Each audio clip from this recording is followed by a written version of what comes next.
Rock queen Linda Ronstadt gave up everything for music, a woman with 11 Grammy Awards and millions of devoted fans. But few people know that behind the stage lights and timeless hits, Linda's private life was filled with shocking mysteries. High-profile romances with billionaires, even a presidential candidate. Bold decisions that cost her parts of her career. And a devastating medical shock that changed her life forever. The never-before-seen photos you're about to watch will leave you stunned. Want to know the truth behind the fame?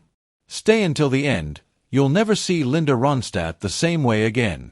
Linda Ronstadt was born on July 15, 1946, in Tucson, Arizona, into a family with deep musical roots. Her father, Gilbert Ronstadt, ran a machinery business, but he was also a gifted musician. He sang traditional Mexican folk songs with a voice often described as a blend of Pedro Infante and Frank Sinatra. Late at night, when the family gathered together, Gilbert would pick up his guitar and sing while everyone listened in silence. In those moments, young Linda absorbed every melody, every lyric, every note. By the age of 14, she was confident enough to form a folk group with her siblings, performing at small cafes around Tucson. But when Linda told her father she wanted to go to Los Angeles to become a professional musician, his reaction wasn't pride, it was fear. He knew the dark side of the music industry all too well. Young dreams shattered, raw talent exploited, then tossed aside. With a father's fear, he begged his daughter to reconsider, warning her not to step into such a ruthless world. But Linda had already made her choice. She didn't rebel. She didn't argue. She simply held her ground. In 1965, at just 18 years old, Linda Ronstadt walked away from college, choosing uncertainty over safety. Gilbert soon realized he could no longer keep his daughter at home. So instead of stopping her, he prepared her. He placed his most treasured possession into her hands, a Martin guitar. As he gave it to her, his words carried both a blessing and a warning. As long as you own this guitar, you will never starve. It wasn't a promise of fame or fortune, but a quiet faith that music, pursued with honesty and perseverance, could sustain a life. With that guitar, her voice, and just $30 in her pocket, Linda set off for Los Angeles. No record deal. No powerful connections. No safety net. The city welcomed her with brutal reality. Millions of people, thousands of musicians, all chasing the same fragile dream. She slept where she could, relying on the kindness of friends. Bobby Kimmel gave her a place to stay, but the real test was only just beginning. But the small house had only one bedroom, and it was already taken. Linda had no bed of her own. At night, she stretched out on the floor and slept beneath the dining table.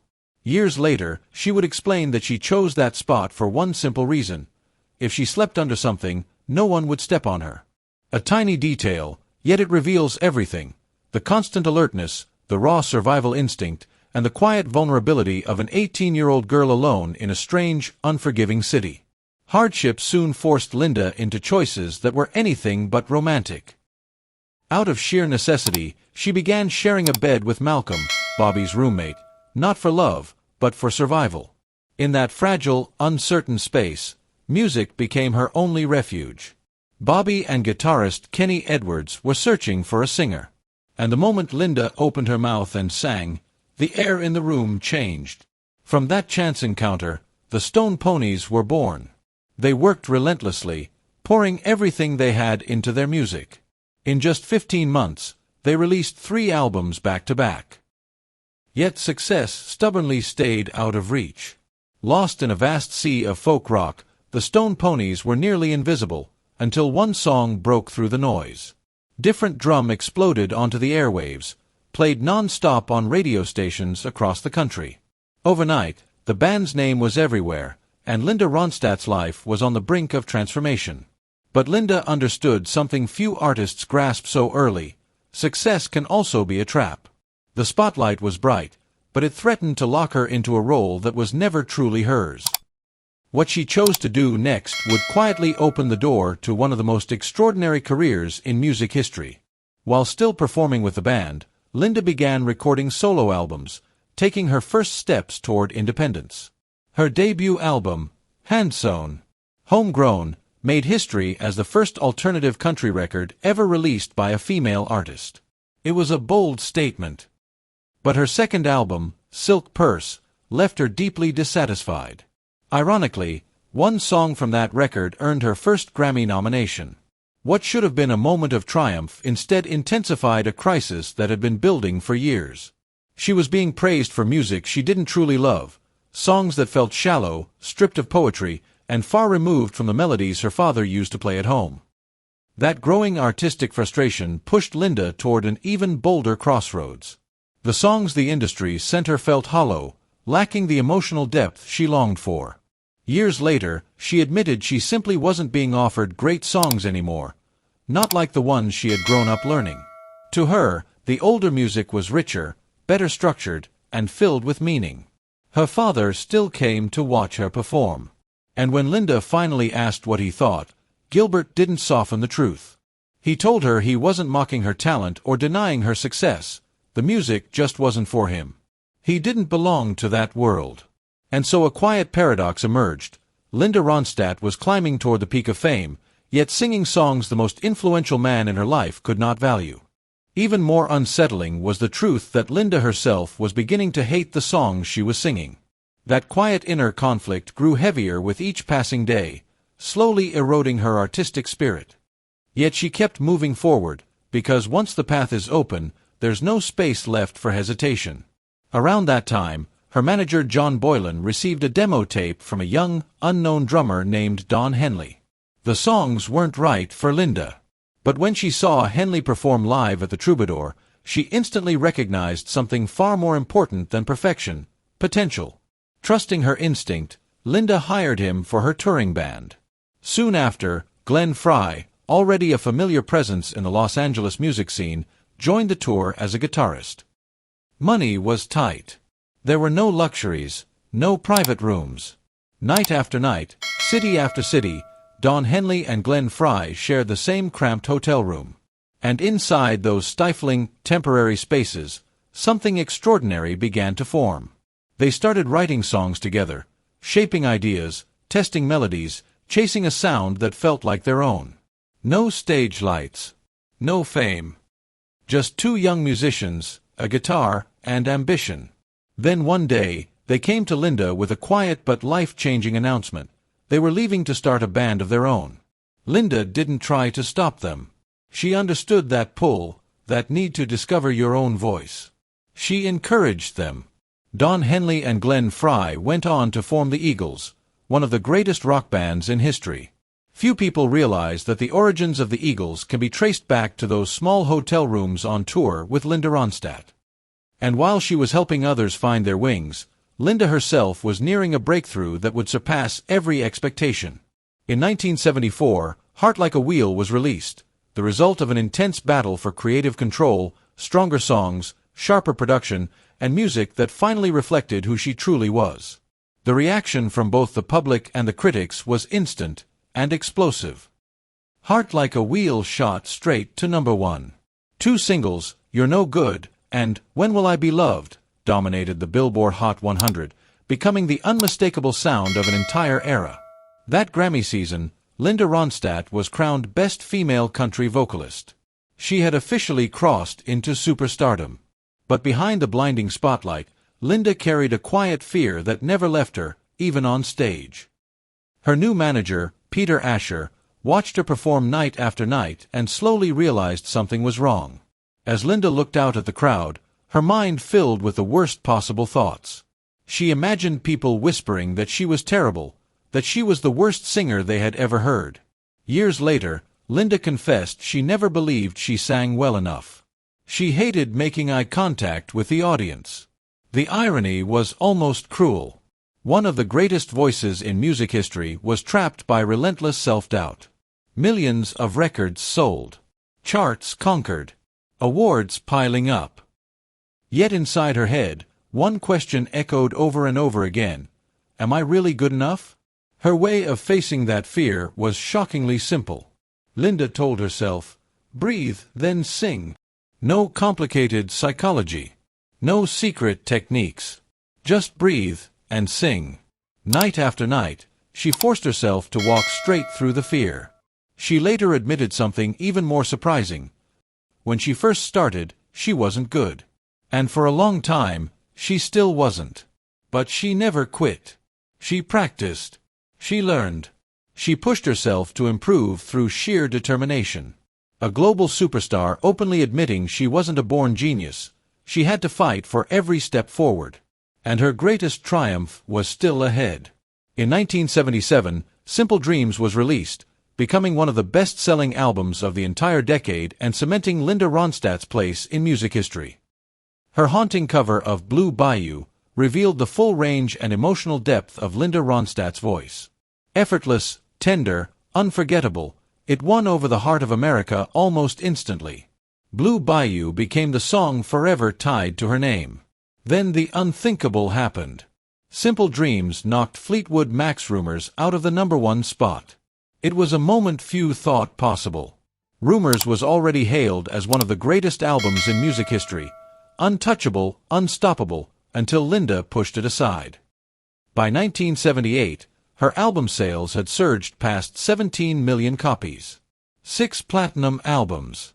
Time magazine crowned her one of the biggest individual rock stars in the world. In an industry ruled by men, Linda stood alone at the summit, selling more records than anyone else.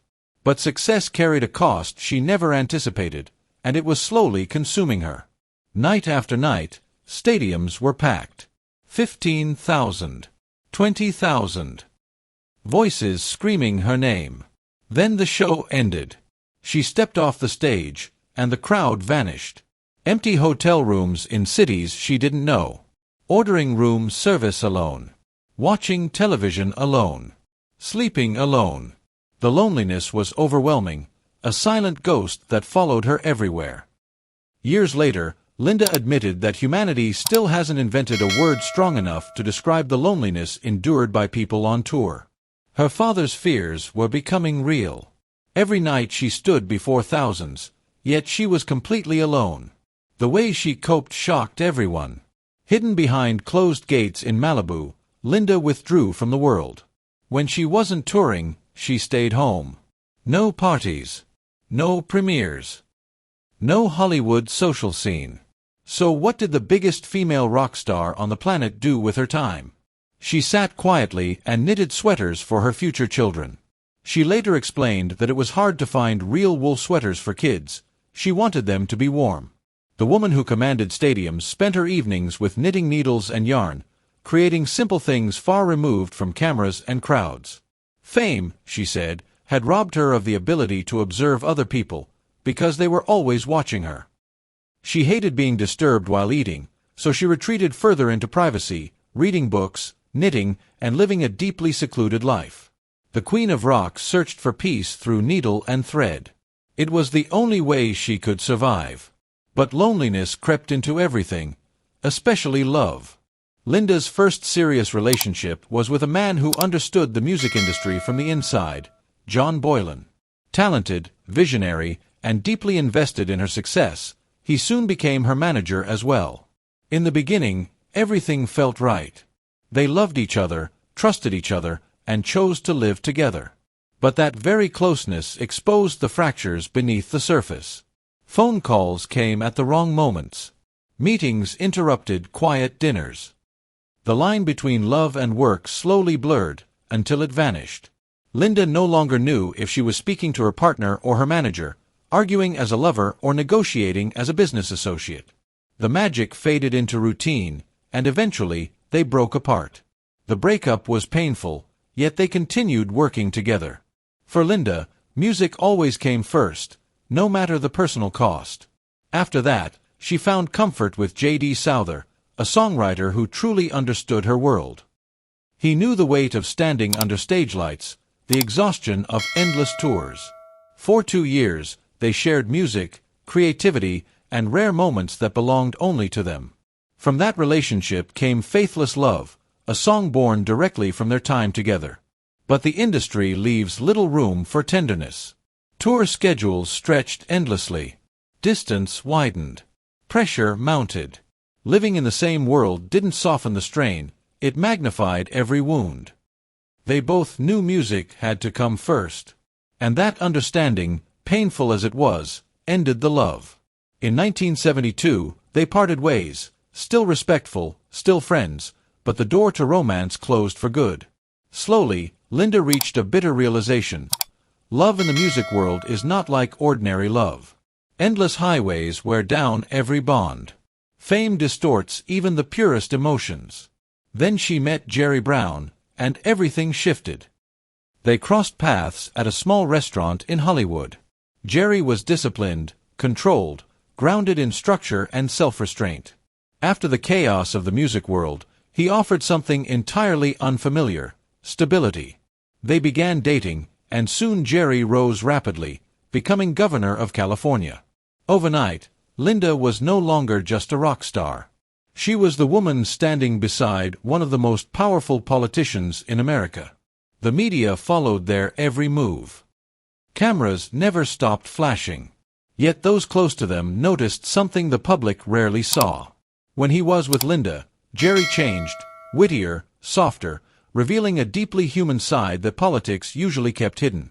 Their love was real, but their worlds were fundamentally opposed. Linda lived in constant motion, guided by instinct, emotion, and a life with no fixed schedule. Jerry's world, by contrast, was planned months, sometimes years, in advance, bound tightly by strategy, discipline, and public image. The contrast drew them together, yet over time, it slowly wore them down. Jerry needed a partner for political appearances. Linda needed someone who understood why music would always come before everything else. In the end, neither could become what the other truly needed.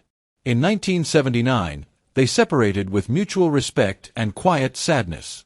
Years later, Linda would say the relationship had still been worth it. Some experiences matter, even if they don't last. She continued dating Albert Brooks, Bill Murray, Aaron Neville, but each relationship eventually came to an end. In a later interview with the Washington Post, Linda admitted, with disarming honesty, that she had absolutely no talent for marriage. None at all. She never married. Instead, in the early 1990s, she made a different choice. Quiet, deeply personal, and life-changing. She adopted 2 children, Mary Clementine and Carlos. From that moment on, Linda's world grew smaller, yet more complete than it had ever been. Music remained, but her children became the center of everything, the reason she woke up each morning. And beneath that newfound calm, an old calling began to stir again. It didn't come from fame or the stage, but from somewhere far deeper. Memories of her father. The melodies of her childhood. Linda felt an undeniable pull toward Mexican music, the songs her father used to play at home. Simple rhythms, grounded in the earth, rich with memory and identity. For her, this wasn't a stylistic experiment. It was a return. For the industry, it was unthinkable. Executives shook their heads. No one wants to hear that. No one will buy it. Too risky. Too foreign for mainstream America. They reminded her of the title they themselves had given her, the Queen of Rock. Why abandon the throne? Why gamble an entire career on songs most audiences wouldn't even understand? But Linda was no longer seduced by titles. Perhaps she never truly believed in them at all. What mattered to her was authenticity. Songs her father could sing along to. Lyrics with soul, depth, and poetry. And so she moved forward, despite waves of doubt and criticism. Some called her reckless. Others said she was destroying her legacy. Industry insiders were even colder, warning her outright that she was walking away from millions of dollars. But Linda kept going. In 1987, she made the boldest leap of her life. She appeared on national television backed by a mariachi band. Millions watched. There was no safety net. No retreat. Just Linda, the musicians, and the music she believed in. And then the unthinkable happened. The performance didn't merely succeed, it exploded. It reached an emotional depth that rock music sometimes could not. Raw, unguarded sincerity. When the album was released, predictions were bleak. Critics warned it would be commercial suicide. Reality told a very different story. More than 2 million copies sold. Platinum. Linda Ronstadt had proven that audiences were still hungry for tradition, hungry for music with a true soul. She wasn't just right, she had opened a door the industry had deliberately ignored. Just as she was defying every expectation, another unexpected choice emerged. In the early 1980s, Linda agreed to star in a Broadway musical, a move that stunned nearly everyone. Rock stardom to musical theater, two completely different worlds. Yet for Linda, it wasn't entirely foreign. Decades earlier, her grandfather had been connected to that very work. In some quiet way, it was already part of her blood. Still, the reality was far from easy. Linda knew almost nothing about Broadway, its discipline, its rules, its unforgiving rhythms. The first rehearsals were a shock. Around her stood seasoned performers who had lived and breathed musical theater their entire lives. And there she was, uncertain, overwhelmed, more frightened than she had ever been, standing in front of tens of thousands of screaming rock fans. Later, Linda admitted that from day one, everyone knew she had been thrown into deep water without a life jacket. But once again, she did the only thing she had ever known how to do. She took a deep breath, and she sang. The production became a major success, running for nearly 2 years. A prestigious nomination followed, a belated but well-earned recognition. From the outside, it seemed as though everything Linda Ronstadt touched turned to gold. But inside, the cost was becoming impossible to ignore. The loneliness continued to grow. And then, something far more cruel began to creep in. In the early 2000s, Linda began to sense that something was changing. Her body felt different. Her voice, once effortless and obedient, no longer responded the way it always had. At first, she tried to ignore it. She adapted, adjusted, convinced herself it was nothing more than exhaustion. But by 2009, the truth could no longer be denied. The diagnosis arrived, slow-moving, quiet, and unforgiving. In the beginning, she could still manage, still function within new limits. But the disease didn't stop. Gradually, the very thing that had defined her entire life began to slip away. Linda heard the change clearly. Every subtle vibration, every note that drifted off pitch. The audience hadn't noticed yet, but she had. And she refused to stand on stage shouting instead of singing. She would not take people's money for something that, to her, was no longer music. In 2013, Linda Ronstadt made an announcement that sent shockwaves through the music world. She was stepping away from music. Her performing career was over. At 66, her voice fell silent. As time passed, the symptoms grew more severe. Parkinson's disease did not arrive with drama or noise. It came quietly, through small signs, then slowly stripped away abilities most people take for granted. Hearing became difficult. Walking required focus. Balance was no longer instinctive. Even the movement of her eyes began to betray her. The disease was patient, taking everything in its own order. Yet in the midst of that loss, something unexpected remained. The music was still there. Not in her throat. Not on a stage. But in her mind. In that inner space, the melodies stayed intact. No trembling, no missed notes, no limits. Linda said she could still hear the music, still compose it in her head. It just couldn't find its way out the way she wished. A composer trapped inside her own body, while the inner treasury remained untouched. Then Linda revealed a truth that forces people to rethink her entire life and career.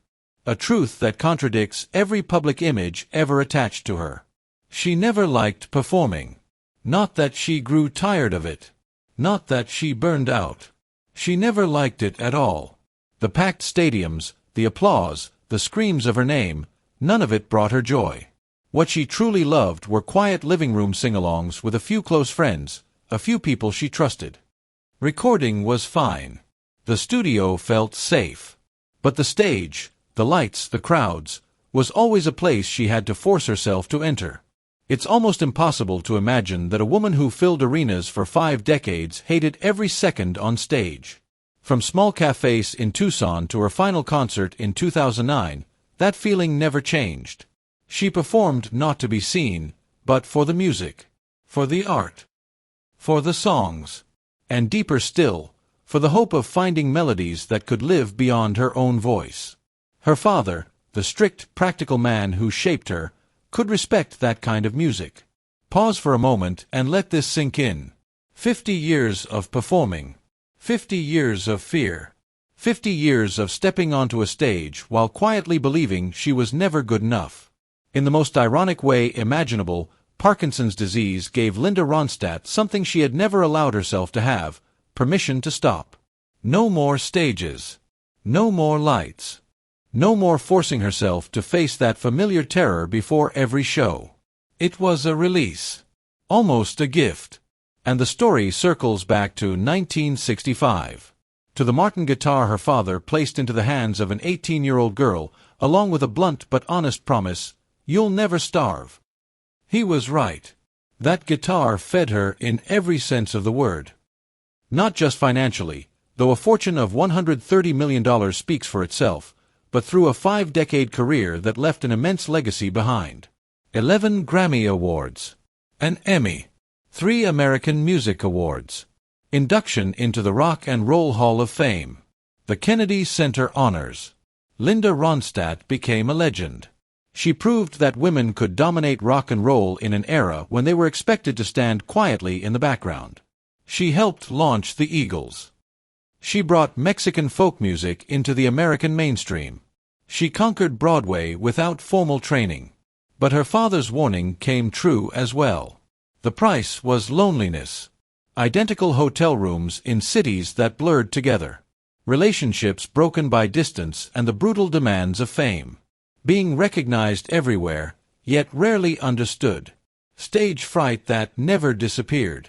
Years spent hidden behind gates in Malibu, knitting sweaters, reading books, searching for peace far from the crowds who loved her but never truly knew her. Now, at 79, Linda Ronstadt lives quietly in San Francisco with her son, Carlos. The voice that once filled stadiums may be silent, but the story, the music, and the legacy continue to echo far beyond the stage. This is no longer the Tucson of her childhood, nor the Los Angeles shaped by ambition and pressure. It is an in-between place, a quiet space where Linda Ronstadt can simply be a mother, a woman nearing the end of her journey rather than a music icon frozen in time. Mary Clementine and Carlos, the 2 children she adopted, became the family she built with her own hands. A life without marriage, yet never without love. Linda never tried to stop Don Henley and Glenn Frey from leaving. She understood that feeling all too well, the need to find your own voice. From those cramped hotel rooms on tour with Linda, the Eagles were born, eventually becoming one of the greatest rock bands in history. At the same time, Linda reached her own turning point. In 1974, Heart Like a Wheel was released, sending her straight to the top. She became a superstar, yet behind the spotlight, her fear of the stage never faded. Night after night, she faced tens of thousands of screaming fans, only to return to empty hotel rooms and an overwhelming sense of loneliness. Fame gave her everything except peace. Linda withdrew from Hollywood life, living quietly in Malibu, knitting sweaters, reading books, searching for calm far from the crowds. Love came and went, worn down by endless tours and the weight of success. In the end, she chose motherhood, building a family on her own terms. When she returned to Mexican folk music, the songs her father once sang, the industry called it a mistake. Linda went forward anyway, and once again, success proved her right. Then Parkinson's disease arrived, slowly stealing the voice that had defined her entire life. In the most ironic way, it also gave her something she had never allowed herself before: permission to stop. No more stages. No more fear before every show. The story came full circle, back to the Martin guitar in 1965 and her father's simple promise: "You'll never starve." He was right. Linda Ronstadt didn't just survive, she became a legend, paying the price in loneliness, but leaving behind music that will never fade.